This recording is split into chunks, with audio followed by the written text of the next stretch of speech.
Hello everyone. इस lecture में बात करेंगे हम एप्लीकेशंस ऑफ गॉस लॉ के एप्लीकेशन नंबर 3 की, जिसमें हम देखेंगे electric field due to uniformly charged thin spherical shell. तो देखिए स्फेरिकल सेल क्या होता है या स्फीयर को कितने टाइप से हमें पढ़ना है। सबसे पहले बात करेंगे इसकी कि स्फीयर को दो टाइप से पढ़ते हैं हम। पहला होता है होलो या थिन सेल, होलो स्फीयर को ही हम थिन सेल कहेंगे। दूसरा होता है सॉलिड स्फीयर। अब होलो या थिन सेल और सॉलिड स्फीयर के दो टाइप से आपको इसे पढ़ना है। ये या तो कंडक्टिंग हो सकते हैं या नॉन कंडक्टिंग होंगे। कैसे होंगे? Non conducting.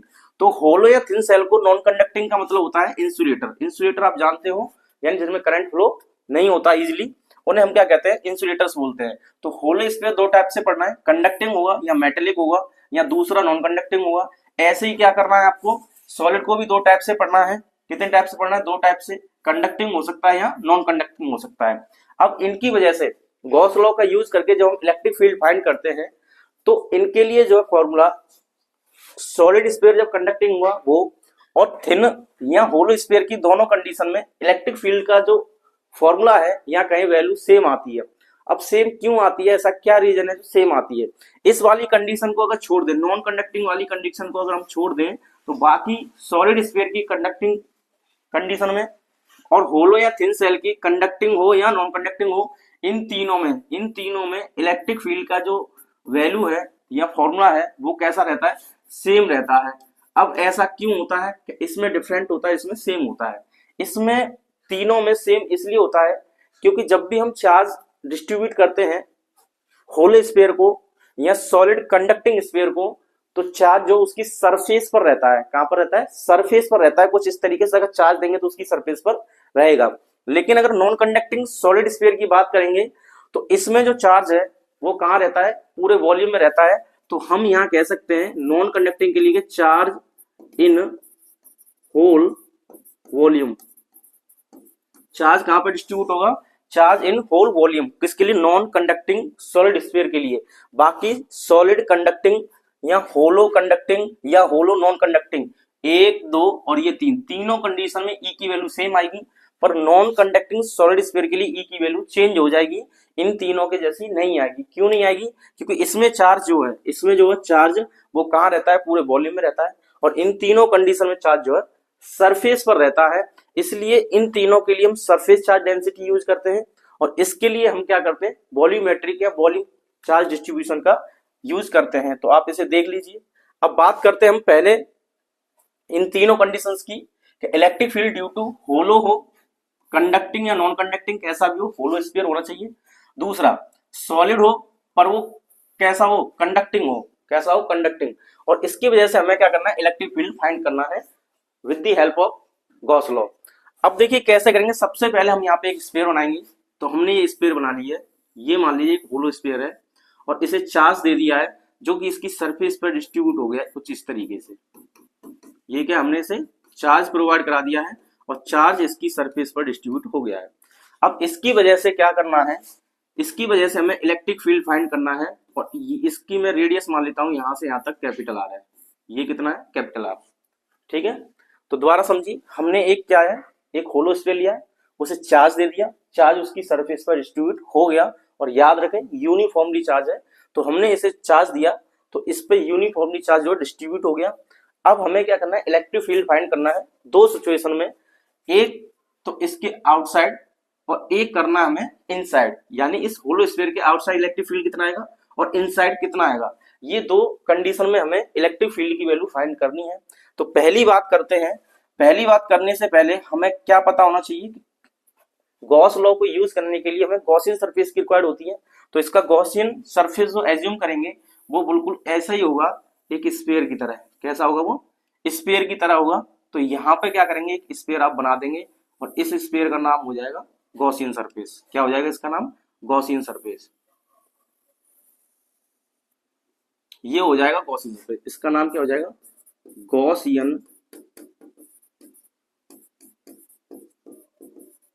सरफेस।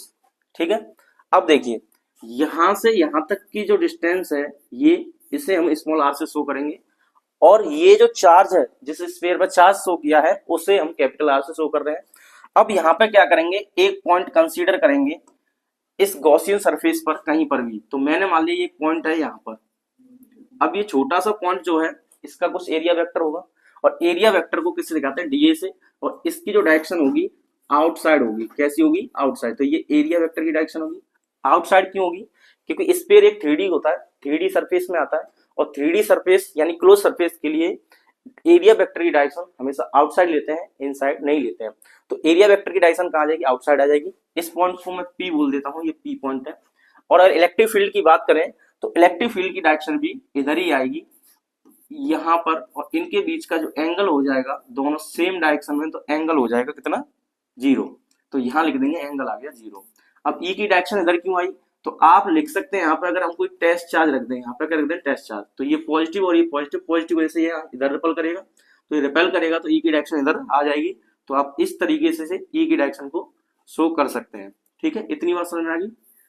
अब देखिए यहाँ पर कहीं पर भी आप एक पॉइंट कंसीडर कर लीजिए, अगर आपको यहाँ पर करना है तो यहाँ कर लीजिए, मान लो ये एक पॉइंट है, तो इसका एरिया वेक्टर ये आ जाएगा, और ई की डायरेक्शन भी सेम होगी, इसलिए यहाँ पर भी एंगल कितना हो जाएगा, 0 हो जाएगा।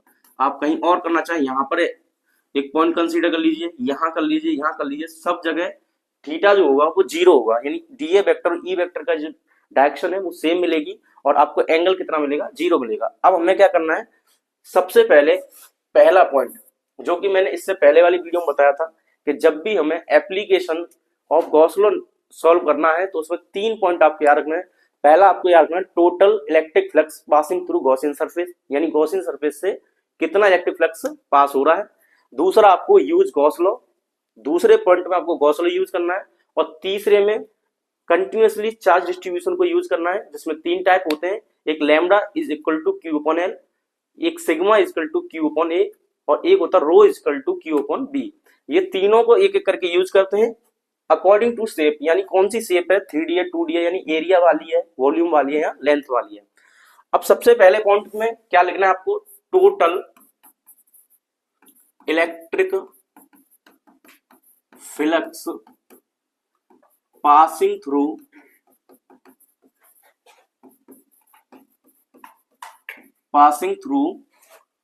Gaussian surface. क्या लिखना है आपको, total electric flux passing through Gaussian surface. अब फॉर्मूला क्या होता है फ्लक्स का, फ्लक्स का फॉर्मूला होता है phi E is equal to close integration, और यहां लिख देंगे E vector dot D A vector. अब इसको जब सॉल्व करेंगे तो क्या आएगा, क्लोज इंटीग्रेशन ये आ जाएगा E D A cos theta, और यहाँ एंगल कितना आएगा, 0 आएगा। कहीं पर भी आप गॉसियन सरफेस में कोई भी पॉइंट कंसीडर करके ई और डी ए के बीच में एंगल फाइंड कर सकते हैं। तो कॉस 0 की वैल्यू कितनी होती है, 1 होती है। तो इसको आगे सॉल्व करेंगे तो क्लोज इंटीग्रेशन ये आ जाएगा डी ए, कॉस 0 की वैल्यू 1 हो जाएगी, तो यहाँ ऐसे लिख देंगे, ई कांस्टेंट रहेगा तो यहाँ ई लिख देंगे, क्लोज इंटीग्रेशन आ जाएगा डी ए। अब डी ए का मतलब होता है स्मॉल एरिया, ये स्मॉल एरिया सिर्फ इस पी पॉइंट का है डी ए। डीए का मतलब होता है स्मॉल एरिया, यानी एरिया वेक्टर। डीए वेक्टर की बात करें तो एरिया वेक्टर, और डीए का मतलब ये स्मॉल एरिया है किसका, पॉइंट पी का। अब इस गॉसियन सरफेस पे पी कितने पॉइंट होंगे, ये सारे पी पॉइंट, देखो ये एक पी होगा, इसके पास में पी होगा, फिर ऐसे पी पॉइंट मिलते मिलते मिलते मिलते ये गॉसियन सरफेस को पूरा करेंगे।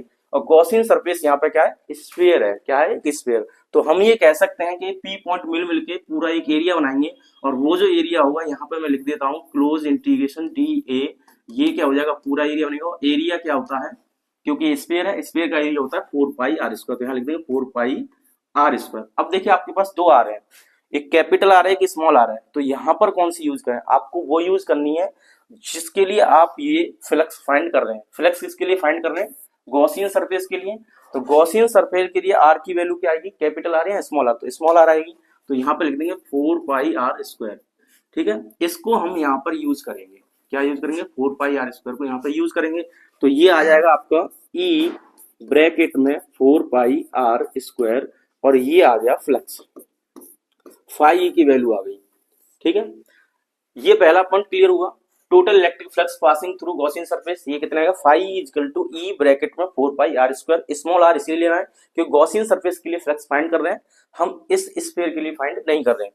दूसरे पॉइंट पे आपको याद रखना है, गॉस लॉ को यूज करना है, तो फ्रॉम गॉस लॉ लिख देना, फ्रॉम गॉस लॉ। तो गॉस लॉ क्या होता है, phi E is equal to Q inside upon epsilon naught, यही तो होता है, phi is equal to Q upon epsilon naught. अब देखिए फाई की वैल्यू ये है, ये फाई के इक्वल है, और फाई की वैल्यू ये, तो हम इन दोनों को क्या कर सकते हैं, सेम कर सकते हैं। तो यहां पर जब इक्वल करेंगे तो इसको उठा के मैं इसकी जगह रख दूंगा, तो ये आ जाएगा ई ब्रैकेट में 4 पाई आर स्क्वायर, और ये आ जाएगा क्यू इन, और यहाँ आ जाएगा एप्सिलॉन नॉट, इनका मतलब इनसाइड। अब मैं यहाँ पे ई की वैल्यू फाइंड करूँ, ये 4 पाई स्क्वायर कहाँ आ जाएगा, इधर आ जाएगा, तो ये आ जाएगा E is equal to 1 upon, ये 4 पाई इधर आएगा, तो यहाँ लिख देता हूं मैं 4 पाई, एप्सिलॉन नॉट डिनोमिनेटर में है तो एप्सिलॉन नॉट को मैं यहाँ साथ में लिख देता हूँ, यहाँ पर ऊपर क्या क्यू, तो मैं ओनली क्यू लिखता हूँ, इनसाइड क्यू है ये, और ये आर स्क्वायर जब इधर आएगा तो यहाँ पर लिख देंगे हम आर का स्क्वायर, और ये ई का फॉर्मूला इसके लिए निकल आएगा। इतनी बात समझ आई। दोबारा देखिए, इस 4 पाई स्क्वायर को यहाँ लाएंगे तो अपॉन में आएगा, तो 4 पाई यहाँ पर है, आर स्क्वायर को मैंने इधर लिख दिया, और यहाँ पर जो एप्सिलॉन नॉट था इसको मैंने इधर बुला लिया है, और ये इधर आ गया, तो 1 upon 4 pi epsilon naught Q upon are square. ये हो गया आपका दूसरा पॉइंट। पहला क्या था कि total electric flux passing through Gaussian surface, दूसरा क्या है, आपको गॉस लॉ यूज करना है, और तीसरे में बताया था कंटिन्यूअस चार्ज डिस्ट्रीब्यूशन। तो कंटिन्यूअस चार्ज डिस्ट्रीब्यूशन इसमें यूज करेंगे। अब देखिए स्फीयर क्या है, स्फीयर के पास एरिया होता है, वॉल्यूम, तो दोनों ही होते हैं, लेकिन चार्ज कहाँ पर डिस्ट्रीब्यूट है, चार्ज डिस्ट्रीब्यूट है सरफेस पर। अभी बताया था होलो के लिए और सॉलिड कंडक्टिंग स्फीयर के लिए जो चार्ज होता है वो कंटिन्यूसली डिस्ट्रीब्यूट होता है कहां पर, सरफेस पर। तो सरफेस चार्ज डेंसिटी की बात करेंगे इसमें। तो तीसरे पॉइंट पर आपको याद रखना है फ्रॉम, क्या याद रखना है, सरफेस चार्ज डेंसिटी, क्या रखना है, फ्रॉम सरफेस चार्ज डेंसिटी। अब सरफेस चार्ज डेंसिटी क्या होता है, इसे सिग्मा से डिनोट करते हैं, सिग्मा होता है Q upon A for area. अब देखिए यहां से और करके अगर मैं चार्ज की वैल्यू निकालू, क्यू या क्या आ जाएगा, सिग्मा इंटू ए। अब देखिए सिग्मा इंटू ए आ गया, और हम यहाँ पर देख सकते हैं फिगर में, ये जो चार्ज डिस्ट्रीब्यूट है, ये जो चार्ज डिस्ट्रीब्यूट है, ये सिर्फ इसके लिए गॉसियन सरफेस पर चार्ज नहीं है। आप देख सकते हैं गॉसियन सरफेस, ये जो व्हाइट कलर से लिखा है गॉसियन सरफेस है, इसके पास कोई चार्ज नहीं है, पर इसके पास चार्ज है। अब इसके पास चार्ज है, तो मैं यहां से अगर सिग्मा की वैल्यू फाइंड करूं, तो सिग्मा इज इक्वल टू आ जाएगा क्यू अपॉन ए, यानी चार्ज डेंसिटी क्या होती है, सरफेस चार्ज डेंसिटी होती है चार्ज पर यूनिट एरिया। अब ये जो चार्ज है ये क्यू चार्ज है, इसे ऐसे ही आप लिख देंगे। और एरिया की बात करें तो किसका एरिया लिया जाएगा, गॉसियन सरफेस का लिया जाएगा या चार्ज वाला लिया जाएगा, बताइए, यानी चार्ज वाला लिया जाएगा, क्योंकि डेफिनेशन ये कहती है चार्ज पर यूनिट एरिया। अब चार्ज किसमें, इस वाले स्फीयर में चार्ज, तो इसका एरिया क्या आएगा, एरिया क्या होता है, ये स्फीयर है तो एरिया होता है 4 पाई आर स्क्वायर। अब आर कौन सा आएगा, जिसपे चार्ज है, तो चार्ज किसमें, इस पे, और इसका आर कौन सा, ये कैपिटल आर है, तो आप यहाँ पे लिख देंगे आर स्क्वायर। तो यहाँ सिग्मा की वैल्यू इस तरीके से निकाल लेंगे, ठीक है ना, sigma equal to Q upon A, और Q upon A for area, area किसका आएगा, इसके ऊपर जो जिसके ऊपर चार्ज है। अब इसके पास चार्ज है तो हम लिखेंगे Q upon 4 pi R square, capital R लिखेंगे क्योंकि चार्ज जो है कैपिटल आर वाले स्फीयर के पास है, जिसके कैपिटल आर वैल्यू है, द डिस्टेंस वो रेडियस है, उसी के पास क्या है, चार्ज है, तो हम लिखा Q upon 4 pi R square. अब यहां से क्यू की वैल्यू फाइंड करेंगे, फिर से सुने, यहाँ पे क्या करेंगे, क्यू की वैल्यू फाइंड करेंगे, तो मैं इसको यहाँ लिख के दिखा देता हूँ। तो एरिया की जगह क्या आ जाएगा, यहाँ पे आ गया आपका सिग्मा, ऐसे रहेगा, ब्रैकेट में आ जाएगा 4 पाई, कौन सी आर आएगा, कैपिटल आर आएगा, क्योंकि चार्ज जिसके पास है उसकी रेडियस कैपिटल आर है, ठीक है ना। आप देख सकते हैं क्यू की जो वैल्यू निकाली है वो क्या आई है, सिग्मा की आई है Q upon 4 pi R square. इसको मैं इधर ट्रांसफर करूंगा, इसको मैं इधर ट्रांसफर करूंगा, तो sigma into 4 pi capital R का स्क्वायर, तो ये आ जाएगा sigma into 4 pi capital R का स्क्वायर। अब हमें इलेक्ट्रिक फील्ड फाइंड करना है, तो E की वैल्यू क्या थी, E equal to 1 upon 4 pi epsilon Q upon are square. यहाँ चार्ज की जगह पर, इस चार्ज की जगह पर वो वैल्यू लिख देंगे जो भी हमने फाइंड की है। तो देखिए यहाँ पे क्या करेंगे, आप लिखेंगे देन इलेक्ट्रिक फील्ड क्या है, 1 अपॉन 4 पाई एप्सिलॉन नॉट, और ये था आपका क्यू अपॉन आर स्क्वायर। अब आपको क्या करना है, यहाँ पे क्यू की जगह वैल्यू पुट करनी है, तो क्यू की जगह क्या आ जाएगा, ये यहाँ पे लिख देंगे sigma 4 pi capital R square upon, ये आ जाएगा स्मॉल आर स्क्वायर। 4 पाई से 4 पाई मर जाएगा, तो E की जो वैल्यू आएगी क्या आएगी, देखिए ये एप्सिलॉन बचा, तो यहाँ पे एप्सिलॉन लिख देंगे, तो ये बचा सिग्मा, ये क्या बचा आपका सिग्मा अपॉन एप्सिलॉन नॉट, और ये बचा आर स्क्वायर और अपॉन स्मॉल आर स्क्वायर। तो हम इसे ऐसे लिखते हैं, इन दोनों का होल स्क्वायर कर दें तो इलेक्ट्रिक फील्ड का आंसर ये आ जाएगा। ये आप याद कर ले, इंपोर्टेंट फॉर्मूला है। क्या आएगा, E equal to sigma upon epsilon capital R upon small R का होल स्क्वायर, या आप कह सकते हैं capital R square upon small R square. ये वाला लिख ली। अब देखिए, अगर हमें ये फॉर्मूला चार्ज की फॉर्म में लाना है तो हम ये मान सकते हैं इस पूरे स्फीयर पर जो चार्ज है वो कैपिटल क्यू है, या स्मॉल क्यू लिख लीजिए, डज नॉट मैटर। इस पूरे स्फीयर पर जो चार्ज है वो क्या है, कैपिटल क्यू है। अब चार्ज जब कैपिटल क्यू है तो फ्लक्स जब हम बात करेंगे यहाँ पर फाई इक्वल टू क्या आ जाएगा, क्यू अपॉन एप्सिलॉन नॉट। क्या आ जाएगा, क्यू अपॉन एप्सिलॉन नॉट। तो यहाँ पे अगर फ्लक्स की बात करेंगे तो यहाँ क्या आ जाएगा, कुछ ऐसे आएगा गॉस लॉ से, phi E equal to total charge और ये आ जाएगा एप्सिलॉन नॉट। सही है ना, तो एप्सिलॉन नॉट आ जाएगा। तो यहाँ पर क्यू की वैल्यू ये आ गई, सॉरी एप्सिलॉन नॉट की value Q upon epsilon naught, और फाई की वैल्यू क्या आ रही थी, यहाँ पे आई थी फाई की वैल्यू है ई ब्रैकेट में 4 पाई आर स्क्वायर। इसको उठा के उसकी जगह पे शिफ्ट कर देंगे तो ये आ जाएगा आपका ई ब्रैकेट में 4 पाई स्मॉल आर का होल स्क्वायर और ये आ गया क्यू अपॉन एप्सिलॉन नॉट। ठीक है ना। अब यहाँ से ई की वैल्यू फाइंड करेंगे तो ये क्या आएगा, ये उधर जाएगा तो 1 अपॉन 4 पाई एप्सिलॉन नॉट, और ये आर स्क्वायर है, आर स्क्वायर को मैं यहाँ लिख देता हूँ, एप्सिलॉन नॉट को इधर लिख दिया, आर स्क्वायर को इधर लिख दिया, और ऊपर क्या है यहाँ पर क्यू है, तो ई का फॉर्मूला ये आ जाएगा। और आप इसे देख सकते हैं, ये फॉर्मूला कौन सा है, ये फॉर्मूला है electric field due to a point charge वाला।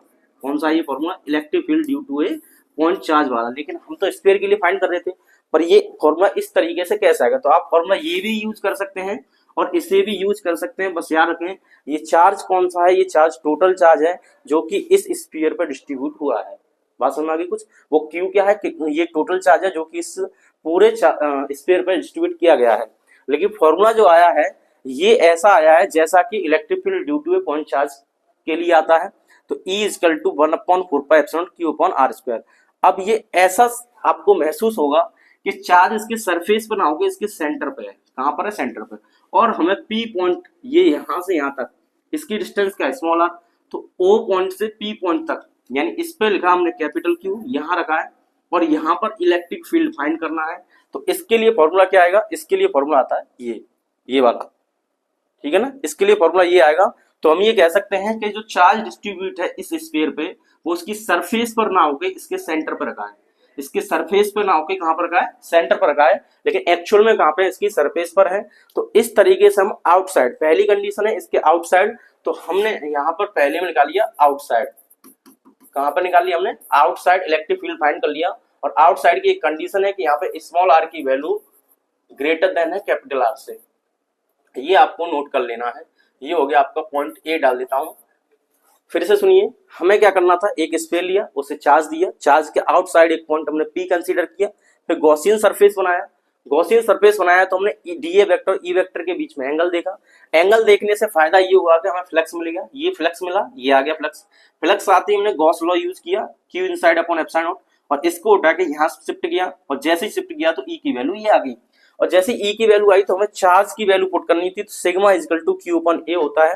अब क्यू अपॉन ए होता है ए फॉर एरिया, एरिया कौन सा आएगा जिसपे चार्ज है, तो चार्ज इस स्फीयर पे और इसके लिए कैपिटल आर यूज हो रहा है, तो हम लिखेंगे Q upon 4 pi capital R square. और यहां से अगर चार्ज की वैल्यू है तो यहाँ इसको हम इधर ट्रांसफर कर देंगे, इसको क्या करेंगे, इधर ट्रांसफर कर देंगे, तो यार सिग्मा 4 पाई आर स्क्वायर, जो कि मैंने आपको यहाँ लिख के दिखाया है, sigma 4 pi R square, Q की वैल्यू आ गई।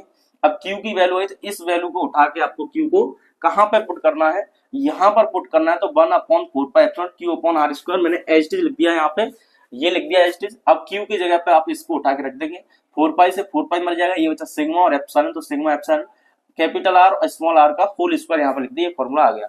अगर हमें चार्ज की फॉर्म में, सिंगल चार्ज की फॉर्म में अगर ये फॉर्मूला हमें लिखना है तो हम क्या करेंगे, इस स्फीयर पर जो सरफेस पर जो चार्ज डिस्ट्रीब्यूट है हमने मान लिया वो कैपिटल क्यू है, और वो कैपिटल क्यू है, इसीलिए हम क्या करेंगे, phi E equal to Q upon epsilon naught लाएंगे। ये कैपिटल क्यू आ गया, यानी चार्ज और एप्सिलॉन नॉट लिखते हैं, तो चार्ज अपॉन एप्सिलॉन नॉट, यहाँ कैपिटल क्यू लिख दिया, और फाई ई की वैल्यू जो आई है ई ब्रैकेट में 4 पाई आर स्क्वायर आई है, ये गई, ये फ्लक्स है, ई ब्रैकेट में 4 पाई आर स्क्वायर, तो ई ब्रैकेट में 4 पाई आर स्क्वायर हमने यहाँ लिखा, क्यू अपॉन एप्सिलॉन नॉट इधर लिखा, तो इसको इधर ट्रांसफर किया, ये फॉर्मूला आ गया। और ये फॉर्मूला बिल्कुल कैसा है, electric field due to a point charge जैसा है।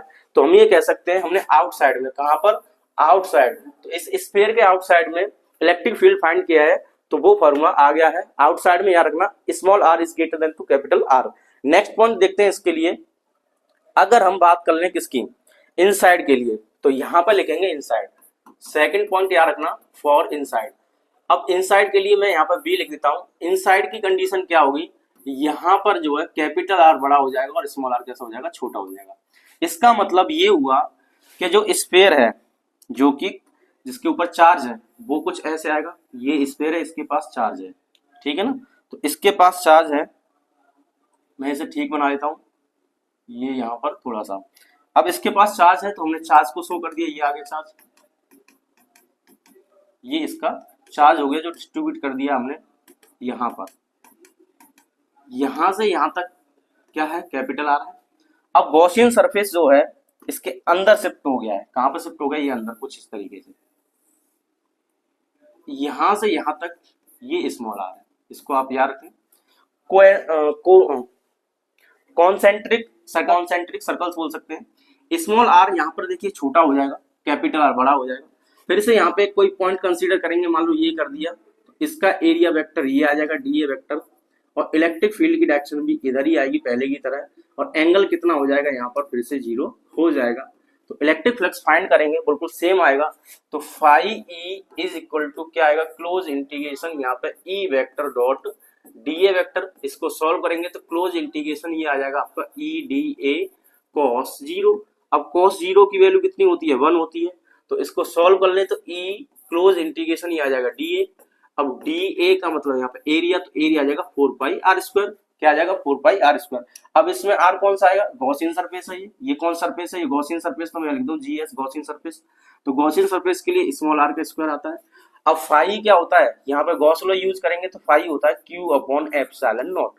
क्या होता है, क्यू अपॉन एप्सिलॉन नॉट। और ये आ गया ई ब्रैकेट में 4 पाई आर स्क्वायर। बिल्कुल सेम करते चलेंगे, थोड़ा स्पीड में करना है।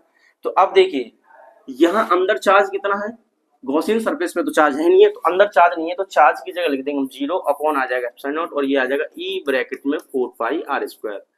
ठीक है ना, तो हमने लिख दिया आर स्क्वायर।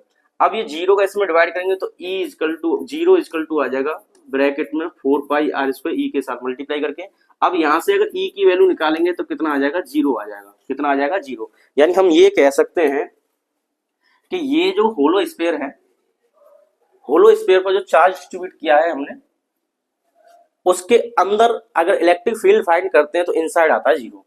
इलेक्ट्रिक फील्ड अगर इनसाइड की बात कर लें तो इनसाइड में कितना आता है, 0 आता है।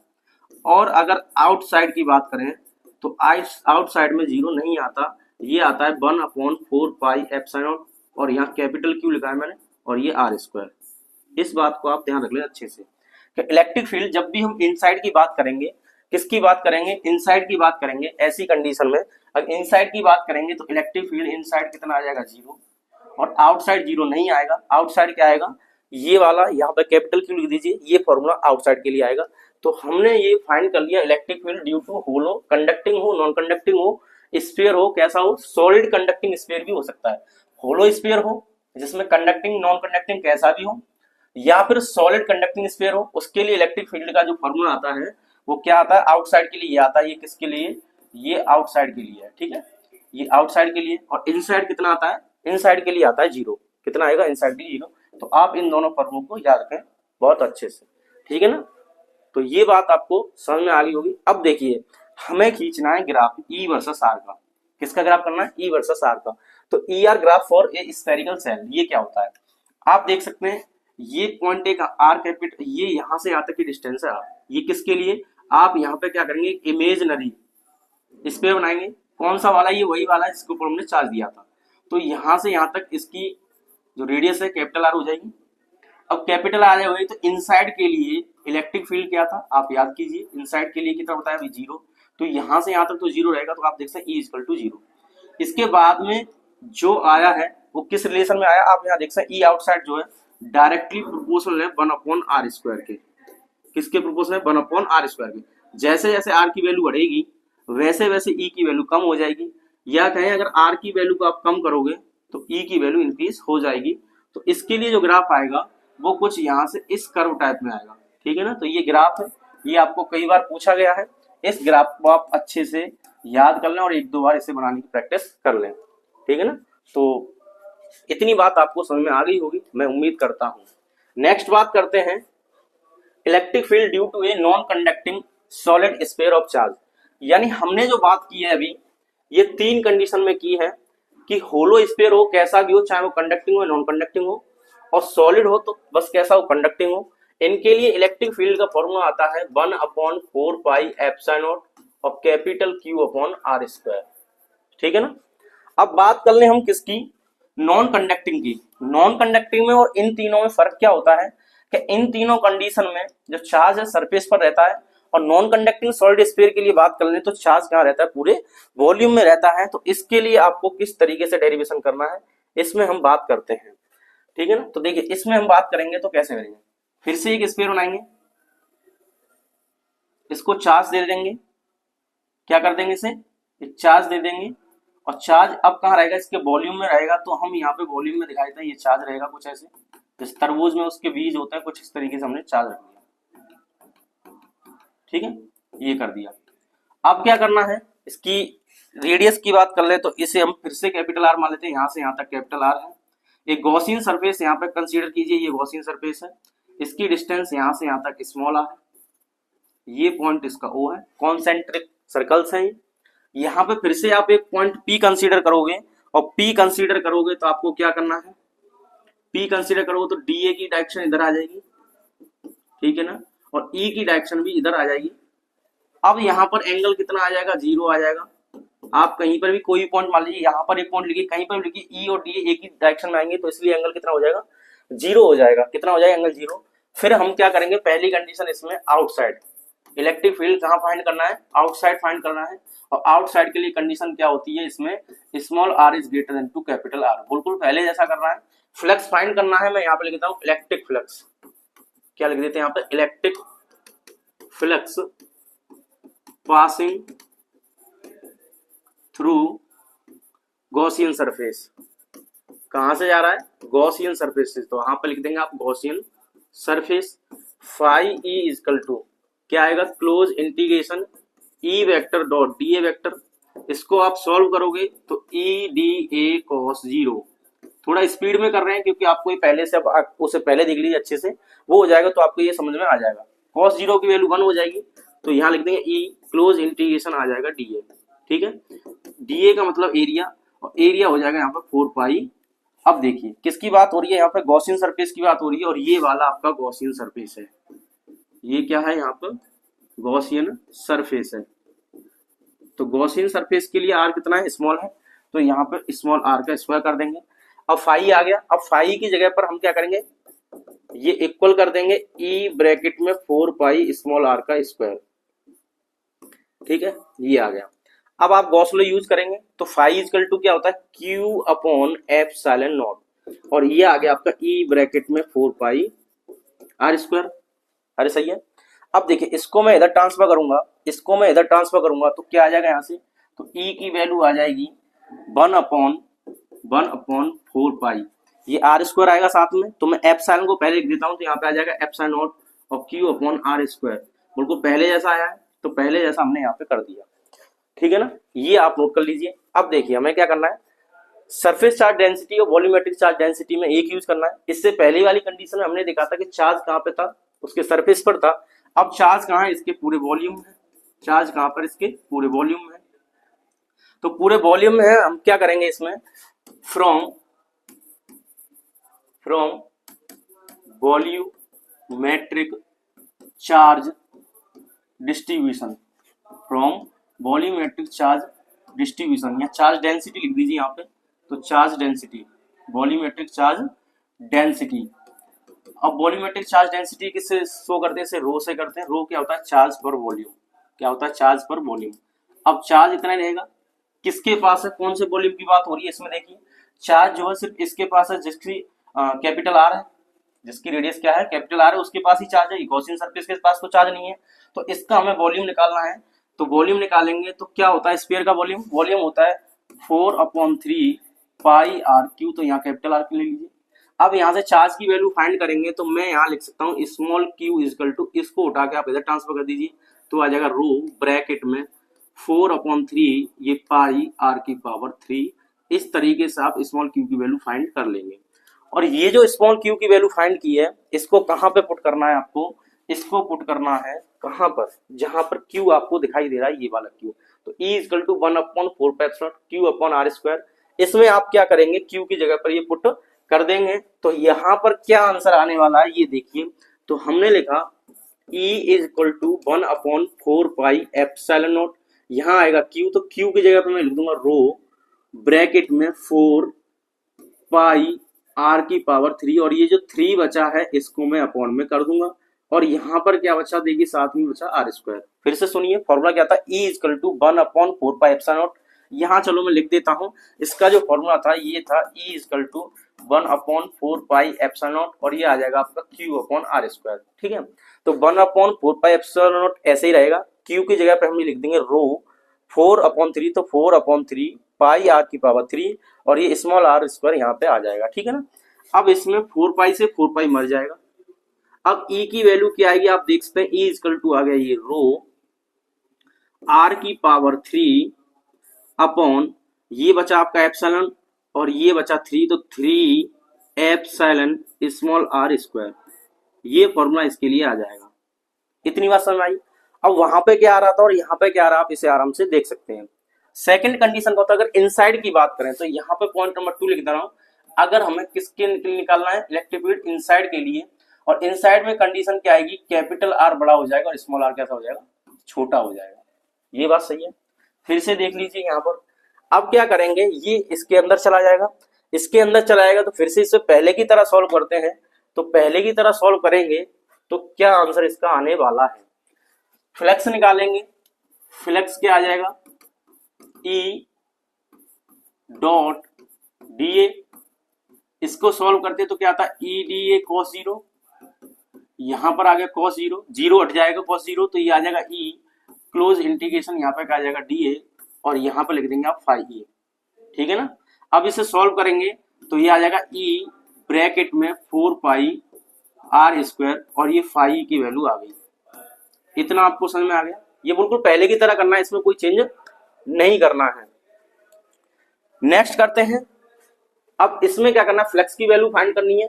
तो फ्लेक्स क्या होता है? Q अपॉन एप्सिलॉन नॉट, और ये आ जाएगा E ब्रैकेट में 4 पाई आर स्क्वायर, और यहां से E निकालेंगे तो E क्या आ जाएगा? इसको इधर ट्रांसफर कर दी तो ये आ जाएगा फिर से पहले जैसा 1/4 पाई एप्सिलॉन नॉट, और ये आ जाएगा आपका Q अपॉन आर स्क्वायर।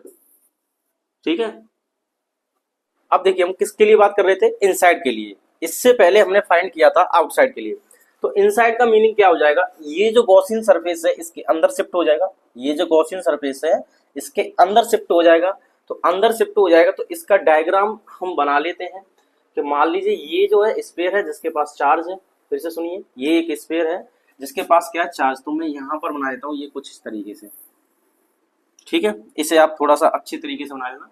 ये यहाँ पर आ जाएगा, ये इसके पास क्या है? चार्ज है। तो हम इसके पास चार्ज दिखाया था, ये पूरे वॉल्यूम में चार्ज है, क्योंकि ये सॉलिड है और नॉन कंडक्टिंग है तो हमने इसे चार्ज दिखा दिया। ये इतनी बात समझ आ गई। अब देखिए गॉसियन सरफेस इसके अंदर शिफ्ट हो जाएगा, तो हम यहाँ पे दिखाएंगे गॉसियन सरफेस को। ये कुछ इस तरीके से शिफ्ट हो जाएगा। ये गॉसियन सरफेस है, यहाँ सेंटर O है, यहाँ से यहाँ तक स्मॉल आर होगा, और यहाँ से यहाँ तक ये हो गया कैपिटल आर। कितना हो जाएगा? ये कैपिटल आर हो जाएगा। इसको थोड़ा ठीक सा बना देता हूँ मैं, यहाँ लिख देता हूँ मैं कैपिटल आर। तो ये क्या हो जाएगा? कैपिटल आर हो जाएगा यहाँ से यहाँ तक। इतनी बात समझ।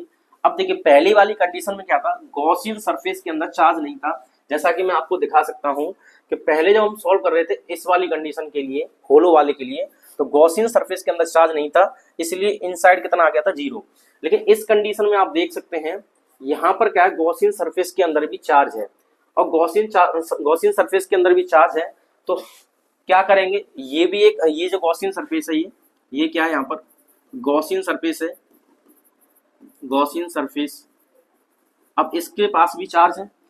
अगर इसकी फिर से बात करें तो फ्लक्स वही रहेगा। डायग्राम आप पहले से बना लें तो ये कहीं पर भी दिखाना है, डीए की डायरेक्शन इधर आ जाएगी, ई की डायरेक्शन भी इधर आ जाएगी। तो यहाँ लिखता हूँ मैं डीए की डायरेक्शन, और ये आ जाएगी ई की डायरेक्शन। एंगल कैसा रहेगा? 0 रहेगा। पहले फ्लक्स, मतलब फ्लक्स निकालने में आपको कोई दिक्कत नहीं आएगी, सेम तरीके से निकालना है। अब यहाँ पे चार्ज की वैल्यू को पुट करना है, तो आप क्या करेंगे? रो इजकल टू क्या होता है, वॉल्यूमेट्रिक चार्ज डेंसिटी क्या होता है, रो इजकल टू चार्ज पर वॉल्यूम, क्या होता है, चार्ज पर वॉल्यूम। अब इसके अंदर चार्ज है तो चार्ज की बात कर ले तो चार्ज मान लिया हमने Q और इसका वॉल्यूम क्या हो जाएगा 4/3 पाई आर क्यू। अब देखिए यहाँ स्मॉल आर लें या कैपिटल आर लें, ये आप ध्यान रखना। यहाँ पर इसकी बात हो रही है गॉसियन के लिए, किसकी बात हो रही है, गॉसियन के लिए। तो गॉसियन सरफेस के लिए आर जो है हमें स्मॉल लेना है, कैपिटल नहीं लेना। इसको मैं इधर ट्रांसफर कर दूंगा तो ये आ जाएगा रो ब्रैकेट में 4/3 पाई आर की पावर 3 और ये किसकी जगह पर आ गया, क्यू की जगह पर फॉर्मूला आ जाएगा। और इस क्यू की वैल्यू को उठा के हम यहाँ पे शिफ्ट कर देंगे तो ई क्या निकल के आएगा ये देखिए। तो यहाँ से ई क्या आएगा, मैं यहाँ लिख देता हूँ, E is equal to 1/4 pi epsilon naught, Q की जगह आप लिख देंगे रो मल्टीप्लाई 4/3 और ये पाई आर की पावर 3 और ये बचा आपका आर स्क्वायर। इतनी बात समझ में आ गई। फिर से सुनिए, 1/4 pi epsilon naught as it is रहेगा, क्यू की जगह पे हम लिखेंगे रो 4 पाई आर की पावर 3, तो रो 4 पाई आर की पावर 3 ये न्यूमरेटर में आ गया और इसका जो 3 था ये डिनोमिनेटर में आ गया और ये आर स्क्वायर बचा, हमने यहाँ लिख दिया। अब देखिए इस आर स्क्वायर से आर की पावर 2 कट जाएगा, 4 पाई से 4 पाई मर जाएगा तो ई की वैल्यू क्या आ जाएगी आप यहाँ देख सकते हैं। ये बचा आपके पास रो और बचा आर, नीचे क्या बचा, ये बचा 3 और ये बचा एप्सिलॉन। तो इस तरीके से ई की वैल्यू आ गई और आप यहाँ देख सकते हैं ई जो है डायरेक्टली प्रोपोर्शनल है किसके, आर के। लेकिन हमने होलो स्फीयर के लिए बात की थी तो ई जो है क्या आया था, 0 आया था, ये आर पर डिपेंड नहीं करेगा क्योंकि वैल्यू 0 है। और जैसे ही हमने कौन सा ले लिया, आप देख सकते हैं कौन सा लिया, सॉलिड ले लिया और सॉलिड कौन सा है, नॉन कंडक्टिंग है। सॉलिड स्फीयर की बात कर रहे हैं वो भी नॉन कंडक्टिंग में, तो इसके अंदर इलेक्ट्रिक फील्ड जो है 0 नहीं हो रहा। ये किस पर डिपेंड कर रहा है, आर पर डिपेंड कर रहा है। ये ई का फॉर्मूला आ गया, आप इसे नोट कर लें। क्या आ जाएगा, ई इजकल टू, मैं यहाँ लिख के दिखा देता हूँ, ई इजकल टू क्या आ जाएगा, रो स्मॉल r/3 एप्सिलॉन नॉट। ये ई का फॉर्मूला आया है। एक बार दोबारा देख लेते हैं क्या आ जाएगा, E is equal to rho r/3 epsilon naught, क्या आ जाएगा, रो r/3 एप्सिलॉन नॉट। तो इस तरीके से हमने क्या किया, इस आंसर को निकाल लिया और यहाँ से हमें पता लग रहा है कि ई डायरेक्टली प्रोपोर्शनल है, ई डायरेक्टली प्रोपोर्शनल है किसके, आर के प्रोपोर्शनल है, क्योंकि इसमें 3 देखो कांस्टेंट है, एप्सिलॉन नॉट के लिए कांस्टेंट होती है और ये भी रो जो कांस्टेंट रहेगा। अगर इसे कैपिटल क्यू की फॉर्म में हमें कन्वर्ट करना है, किसमें करना है, कैपिटल क्यू, तो मैं मान लू इस पूरे इस स्फीयर पे टोटल चार्ज कितना क्यू है, कितना चार्ज है क्यू है। तो हम यहाँ पे फिर से रो के लिए बात करें तो रो इक्वल टू हो जाएगा कैपिटल चार्ज, कैपिटल क्यू या टोटल चार्ज और अपॉन आ जाएगा यहाँ पे वॉल्यूम, तो 4/3 पाई, किसकी बात हो रही है यहाँ, इस पूरे की बात कर रहा हूं तो इसके पूरे का जो वॉल्यूम आएगा इसके लिए कैपिटल आर लिखा जाएगा। क्या लिखा जाएगा, आप देख सकते हैं यहाँ पे, ये पूरे के लिए क्या है, यहाँ से यहाँ तक कितना कैपिटल आर है और इसके लिए टोटल चार्ज कितना है, कैपिटल क्यू है। तो कैपिटल आर और कैपिटल क्यू यूज कर लेंगे यहाँ रो के लिए, तो ये आ जाएगा, क्योंकि फॉर्मूला क्या होता है, रो इक्वल टू होता है चार्ज पर वॉल्यूम। तो यहाँ से ये रो की वैल्यू आ गई, इस रो की वैल्यू को उठा के आप यहाँ शिफ्ट कर सकते हैं। तो ई का फॉर्मूला कुछ ऐसे भी आएगा, तो ये रो की जगह हम लिखेंगे Q/4/3 पाई आर की पावर 3, ठीक है ना, और ये बचा आपके पास R/3 एप्सिलॉन नॉट, इस 3 से ये 3 मर जाएगा। अब ई की वैल्यू क्या आ गई, ई की वैल्यू आ गई देखो अब 1, ये बचा 4 पाई, तो मैं लिख दिया यहाँ पे 4 पाई, फिर से देखिए ये बचा 4 पाई और एप्सिलॉन नॉट को मैं यहाँ लिख देता हूँ 1/4 पाई एप्सिलॉन नॉट। ये बचा आपके पास Q, यहाँ बचा कैपिटल आर की पावर 3 और ये बचा स्मॉल आर, तो मैं यहाँ लिख देता हूँ स्मॉल आर को। तो ये ई का फॉर्मूला इस तरीके से कैपिटल क्यू की फॉर्म में आ गया। और कैपिटल क्यू क्या है, टोटल चार्ज है, तो हम ई के फॉर्मूले इसको या इसको दोनों को किसी को भी यूज कर सकते हैं। और यहाँ पर देख रहे हैं ई जो डिपेंड कर रहा है स्मॉल आर पर डिपेंड कर रहा है, लेकिन इनसाइड 0 नहीं है। तो दोनों का अगर हम कंपेरेबिलिटी में देखें तो कंपेयर करके देखें तो आप यहाँ पे देखिए कि electric field due to hollow conducting या नॉन कंडक्टिंग कैसा भी हो, सॉलिड हो तो कैसा हो, कंडक्टिंग हो, तो इसके लिए आउटसाइड जो इलेक्ट्रिक फील्ड आता है उसका फॉर्मूला क्या आता है, आप यहाँ देख सकते हैं। उसका फॉर्मूला मैंने यहाँ पे लिखा था अभी, ये 1/4 pi epsilon capital Q upon are square आता है। इनसाइड में कितना आता है, 0 आता है। होलो के लिए रखना, कंडक्टिंग हो या नॉन कंडक्टिंग हो, तो कितना आएगा, 0 आएगा इनसाइड।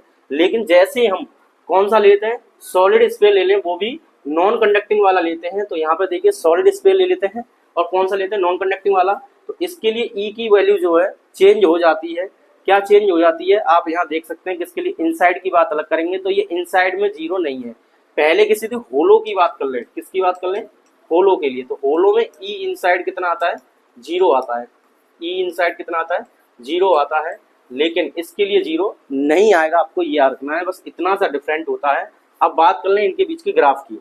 तो ग्राफ की बात करेंगे तो देखिए ई डायरेक्टली प्रोपोर्शनल था किसके, आर के। तो यहाँ पर क्या है, आप एक लाइन ऐसे ड्रॉ कर देंगे वो सीधा सीधा।